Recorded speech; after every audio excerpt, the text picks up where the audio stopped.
Right, so it's about 11 at night. I've started watching Cool World to review it for the Palace of Wisdom.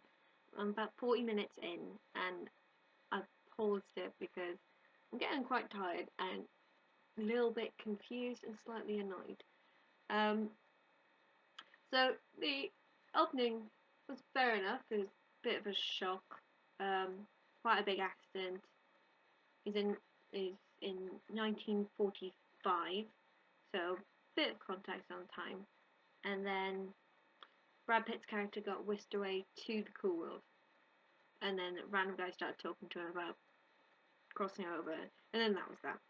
I'm guessing we flashed forward. There wasn't really a timestamp like it was for the 1945 thing, and we were in prison with Gabriel Byrne's character, who was he was in prison and he was drawing the main femme fatale character, who is played by Kim Basinger, called Holly.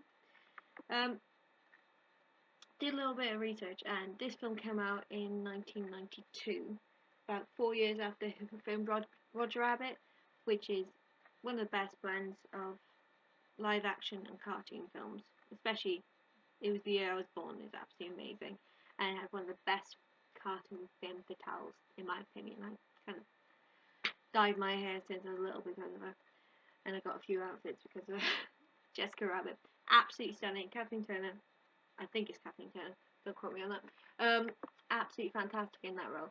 And then 4 years later, you've got this film, and you've got Kim Basinger trying to do a similar role, but kind of failing. She's Her voice is too soft, and she's putting too much pronunciation on certain words, which is just not sexy. The way she speaks is not kind of a femme fatale voice, if you know what I mean. It's not quite hitting it for me with femme fatales. I love femme fatales.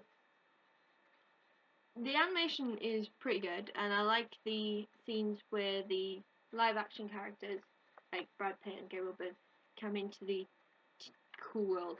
Because you've got like the 2D set pieces, that's really cool. But then you've got all these random animations just cutting across the scene.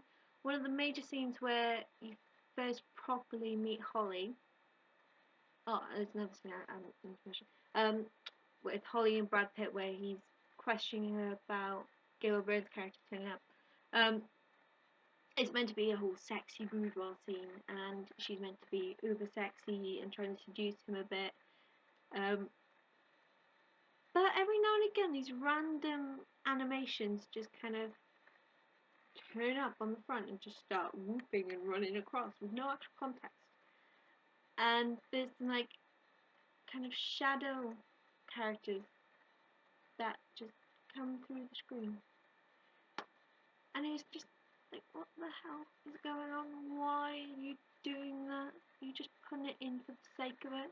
And then at the end of that scene, there was a whole bit where I think there were about four animated characters, just kept doing all the traditional slapstick stuff, like 100-ton being blown up, 100-ton weight dropping on them, being blown up by a cannon.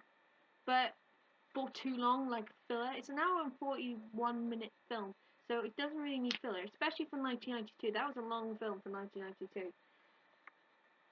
Yeah, and the other one I want to say, the reason I assumed there was a time jump is because when we meet Gabriel Byrne's character, he gets drawn into the cool world and into a club scene where Holly, I think it's Hollywood, um, is dancing, and she's trying to be all sexy, but she's not being sexy. She's just kind of spinning and flailing a bit to 90s kind of electronica trance music. So that's how I assumed there was a time jump.